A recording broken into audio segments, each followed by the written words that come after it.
I spoke to one of my coworkers during a night shift at the hospital. The problem is, he had already been dead for 4 months. I didn't know that at the time, obviously. To me, it was just another exhausting shift. I've worked at the same hospital for years. And after enough night shifts, exhaustion starts messing with your sense of time. You forget what day it is. You go weeks without seeing coworkers, because everyone's schedules are chaos. But there's one thing I still can't explain. There was an older guy from radiology named Martin. We weren't close or anything, but whenever our paths crossed, we'd talk for a minute or two. He was one of those calm people, who somehow made stressful shifts feel lighter. Around December, life outside work was hectic for me. I was overwhelmed. Barely sleeping. Counting down the days until an upcoming vacation. That night, the hospital was packed.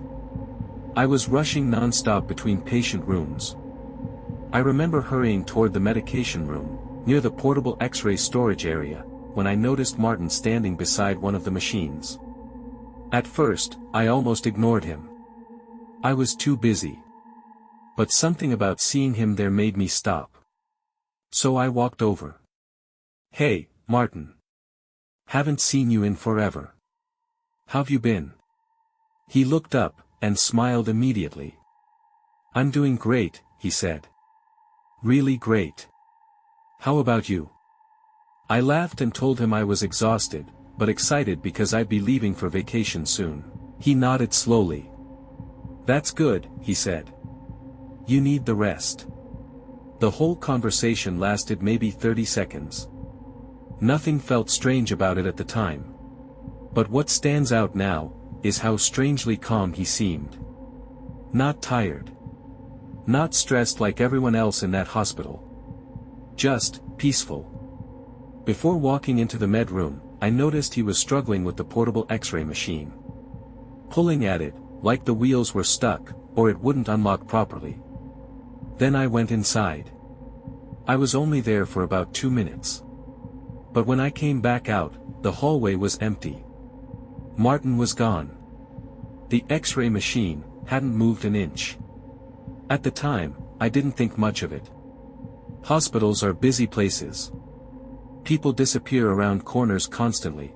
Then about a month later, another coworker mentioned how hard the year had been, after losing multiple staff members. I only knew about a doctor who had recently passed away. So I asked who else they meant. They mentioned someone from radiology. An older man. My stomach dropped, before they even said his name. Then they pulled up his obituary. Martin had died suddenly, in August. For months, before I spoke to him. I remember staring at the screen, trying to convince myself I was misunderstanding something. Maybe the date was wrong. Maybe there were 2 employees with the same name. But there weren't. I barely heard the rest of the conversation after that. Because in my head, I was back in that hallway replaying every detail. His voice. His smile. The way he said, "You need the rest." And the strangest part. After learning he was dead, I went back to that hallway later that night. I don't even know why. Maybe I was trying to prove to myself that none of it happened. The portable X-ray machine was parked in the exact same spot where I saw him. So I casually asked one of the radiology techs about it. She looked confused. Then she said, "Oh. That machine's been broken for months. Nobody's touched it since August." My mother worked in hospice care for years. And according to her, people often act strangely near the end of their lives. They talk to empty corners. They call out to family members, who died years ago. Sometimes, they seem terrified of things nobody else can see. But there's one story she told me, that still gives me chills. It happened during one of the worst shifts she'd ever worked. Several patients had already passed away that day. And afterward, the hospice center felt unusually quiet. The kind of silence that makes every hallway feel wrong. Late that evening, my mom was walking past one of the rooms, when she heard soft crying coming from inside. She stepped in, and found an elderly woman sitting upright in bed, staring toward the corner of the room, with tears running down her face. My mom immediately asked if she was okay. The woman looked at her, and whispered, "I don't want to be the third." At first, my mom assumed she was confused or disoriented. She pulled a chair beside the bed, and gently asked what she meant. The woman slowly raised a trembling hand, and pointed toward the dark corner near the window. "That woman keeps telling me I'm next," she whispered. "She said I'll be the third one tonight." My mom turned toward the corner. There was nobody there. The room was empty, except for the patient, and the medical equipment beside her bed. Trying not to frighten her any further, my mom reassured the woman that she was safe. She stayed with her for a few minutes, until she calmed down. Then she continued with the rest of her shift. A few hours later, the patient passed away peacefully in her sleep. Later that night, while finishing paperwork, my mom checked the hospice records for that wing. 2 patients had already died earlier that day. That woman was the third. The doctors told me my husband was lucky to be alive. 3 months later, I started wishing they had been wrong. It sounds horrible to say that now, but if you had seen what I saw, you would understand. My husband, Ethan Carter, spent nearly 4 months in the hospital after a rare heart condition pushed him to the edge of death. By the time a donor heart became available, the doctors had already warned me to prepare for the worst. Yet somehow, he survived. The surgery was successful. The recovery was difficult, but successful. And eventually, after months of fear, tears, and sleepless nights, Ethan finally came home. I thought the nightmare was over. I was wrong. The first incident happened on his very first night back. The bedroom window was cracked open.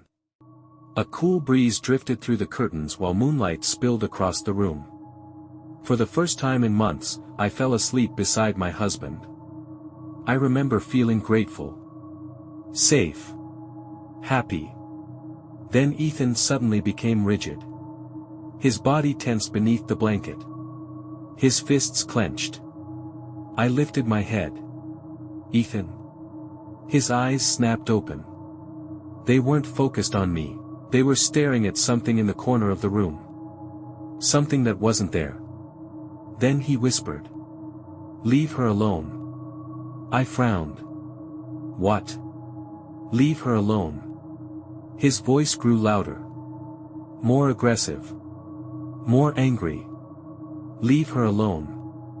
I grabbed his shoulder. "Ethan, wake up."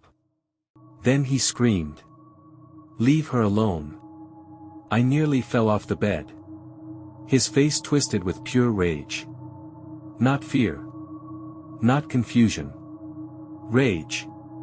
The kind of rage you only see in someone seconds away from violence. Then, just as suddenly as it began, it stopped. His expression softened. His eyes blinked. And he looked at me. "Sarah." His voice sounded normal. "What happened?" The next morning he remembered nothing. Not a single second. Doctors blamed medication, stress, post-surgery trauma. I wanted to believe them. For a while, I did. Then it started happening more often. Some nights I would wake up and find Ethan standing in the hallway. Perfectly still. Staring into darkness. Other times he would wander through the house whispering things I couldn't understand. Sometimes I caught him sitting in the living room at 3 in the morning. Watching static on a television that wasn't even turned on, and every time it happened, he remembered absolutely nothing.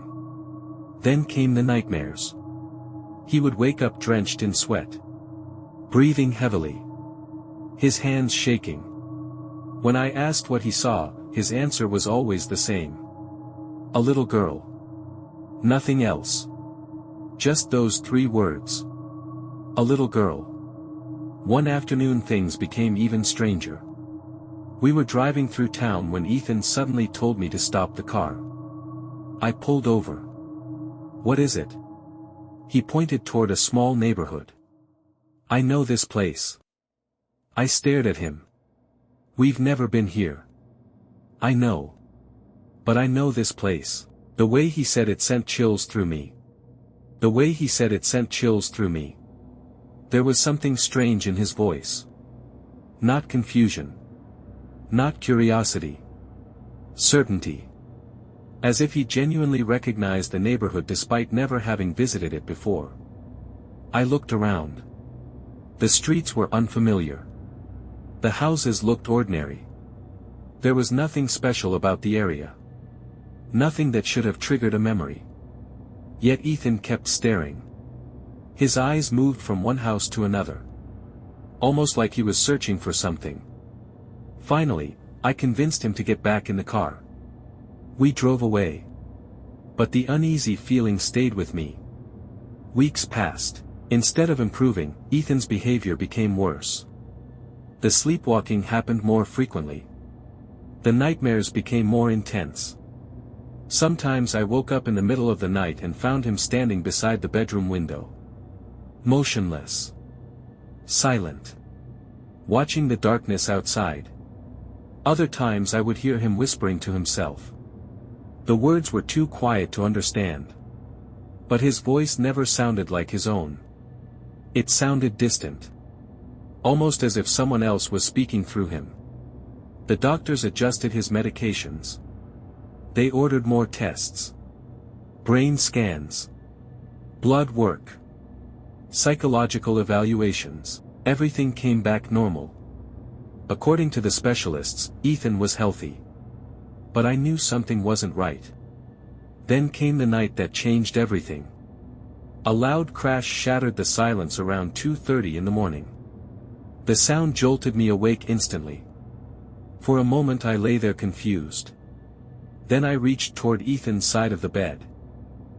It was empty. My heart immediately began racing. I sat up. The bedroom door was slightly open. A faint light glowed from downstairs. "Ethan?" No answer. I climbed out of bed and slowly stepped into the hallway. The house felt unnaturally quiet. The silence made my stomach tighten. As I walked downstairs, another metallic sound echoed through the kitchen. Then another. And another. I rounded the corner. What I saw made my blood run cold. Ethan was sitting at the kitchen table. A roll of barbed wire rested beside him. An aluminum baseball bat lay across his lap. Slowly and carefully, he wrapped the wire around the bat. His movements were calm. Precise. Methodical. As if he had done it many times before. The sharp wire sliced into his hands. Thin streams of blood ran down his fingers and dripped onto the floor. Yet he didn't react. He didn't even seem to notice. He simply continued wrapping the bat. Turn after turn. Layer after layer. I stood frozen. Unable to speak. Unable to move.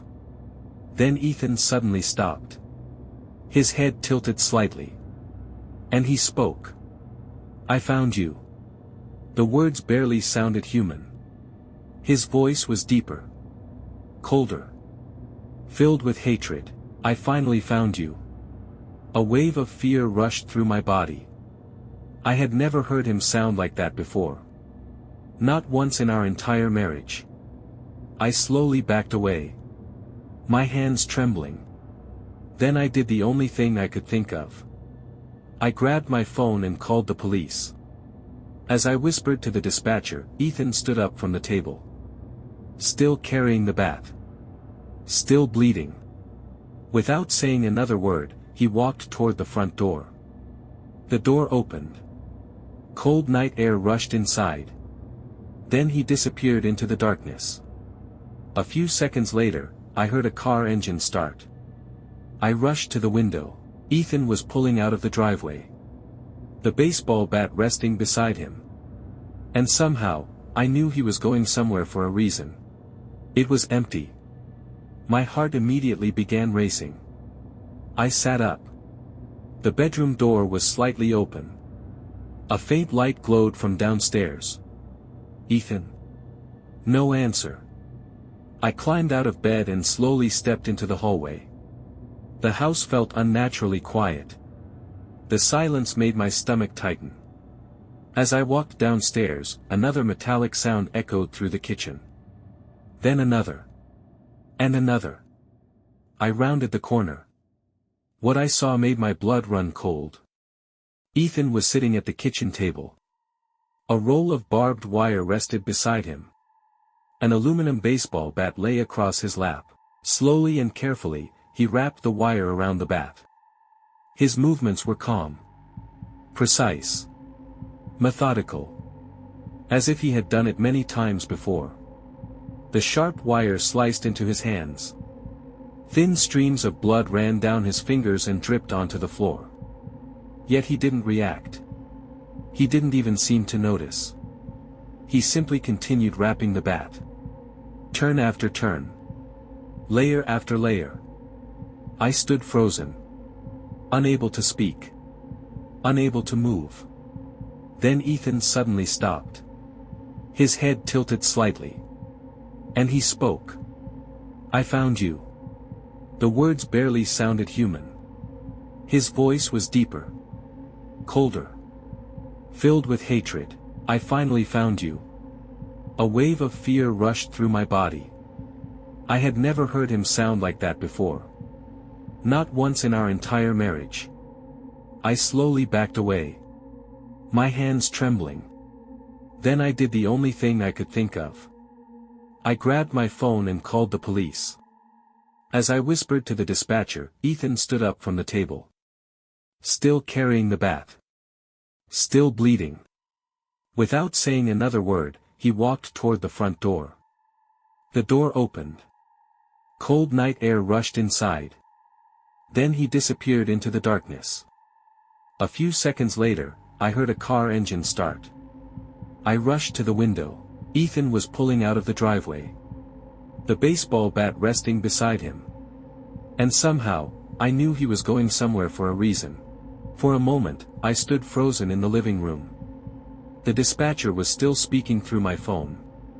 Asking questions. Telling me officers were on the way. But I wasn't listening anymore.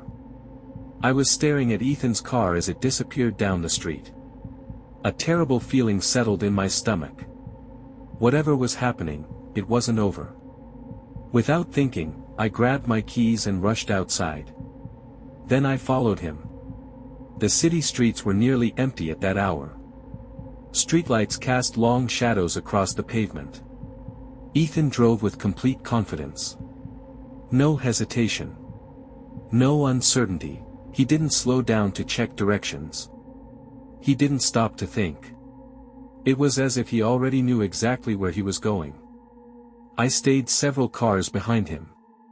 My hands gripped the steering wheel so tightly they hurt. Every minute that passed made me more afraid. 20 minutes later, Ethan turned into an expensive gated neighborhood on the edge of town. I watched as his car slipped through the entrance. Then I followed. The neighborhood was quiet. Large houses stood behind perfectly maintained lawns. Everything looked peaceful. Normal.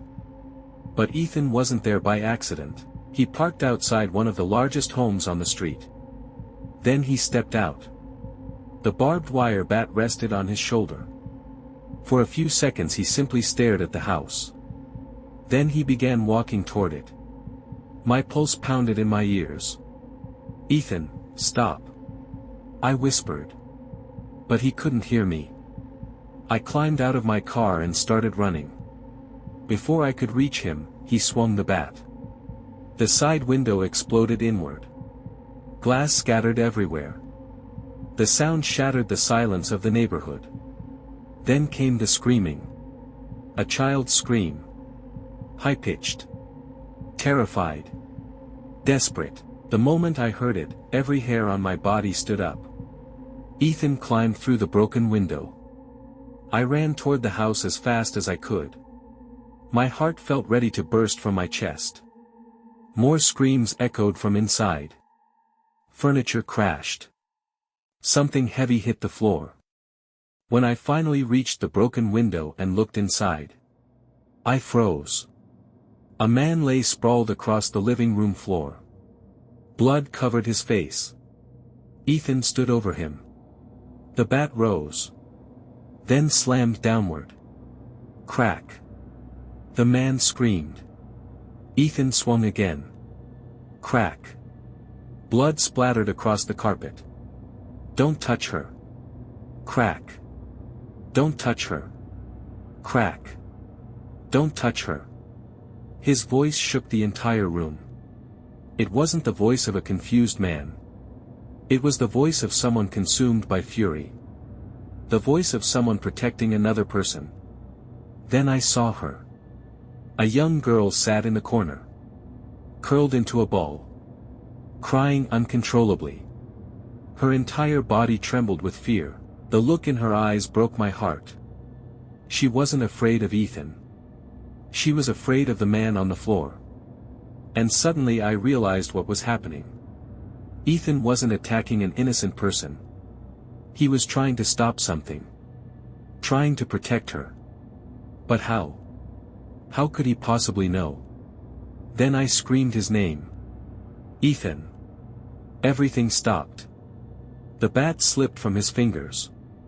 It hit the floor with a loud metallic clang. His entire body began trembling. Slowly, he turned toward me. The rage vanished from his face. Confusion replaced it. Fear followed. His eyes widened as he looked around the room. Then he whispered, "Sarah." He looked at the injured man. The crying girl. The blood covering his hands. The shattered glass. And suddenly his face went completely pale. What happened? Then Ethan screamed. A scream filled with terror. Because for the first time that night, he finally saw what he had done. The investigation lasted for months. At first, everyone believed Ethan had suffered some kind of psychological breakdown. The evidence seemed impossible to explain. A man with no connection to the neighborhood had driven across town in the middle of the night, broken into a stranger's house, and nearly beaten him to death. Yet as detectives dug deeper into the case, a horrifying truth began to emerge. The man Ethan attacked had been hiding a terrible secret. For nearly a year, he had been abusing the young girl living in the house. Her name was Emily. He had threatened her repeatedly, manipulated her, terrified her into silence. No one had suspected a thing. Not neighbors. Not teachers. Not even other family members. The abuse had remained completely hidden. Until that night. The evidence investigators uncovered was overwhelming. Electronic records. Messages. Photographs. Witness statements. Everything pointed to the same horrifying conclusion. The man was arrested and eventually sentenced to prison. Emily was finally safe. The media called Ethan a hero. People praised his bravery. Many believed he had somehow uncovered the abuse through instinct or luck. But I knew better, because none of those explanations answered the most important question. How did Ethan know? He had never met Emily. Never met her family. Never visited that neighborhood. There was absolutely no connection between them. No explanation. No logical reason for what had happened. Life slowly returned to normal. At least on the surface. Ethan remained healthy. The nightmares became less frequent. The sleepwalking almost disappeared. Months passed. Then a year. But the mystery never left my mind. Eventually, I decided to learn more about Ethan's heart donor. Maybe the answer was there. Maybe something had been overlooked. After weeks of searching through old records and newspaper archives, I found the name listed in one of the transplant files. Daniel Brooks. 42 years old. A firefighter. Killed in a highway accident. I spent hours reading everything I could find about him. Then I found a photograph. The moment I saw it, my stomach dropped. Daniel stood smiling beside a young girl. The girl looked familiar. Terrifyingly familiar. It was Emily. The same girl Ethan had saved. For several seconds I simply stared at the screen, trying to make sense of what I was seeing. Then I checked the publication date. Once. Twice. 3 times. My hand started shaking. Because according to the date, the photograph had been taken 7 years before Emily was born. It was impossible. Absolutely impossible. I contacted the hospital immediately. I demanded answers. Days later they called me back. The woman on the phone sounded nervous. Confused. Almost frightened. She explained that there was a serious problem with the transplant records. According to the hospital's database, Daniel Brooks was never Ethan's donor. In fact, after conducting a full review, they discovered something even stranger. There was no official record identifying where Ethan's replacement heart had come from. No donor information. No source. Nothing. It was as if the heart had appeared from nowhere. 5 years have passed since then. Ethan is healthy. Happy.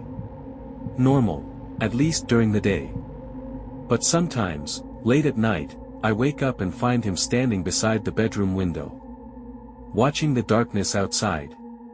Not moving. Not blinking. Just staring. And every now and then, I hear him whisper the same words he spoke on the first night after coming home. Very quietly. As if he is speaking to someone only he can see. I found you. I don't know who he's talking to. I don't know where that heart came from. And after everything that happened, I'm no longer sure I want to know.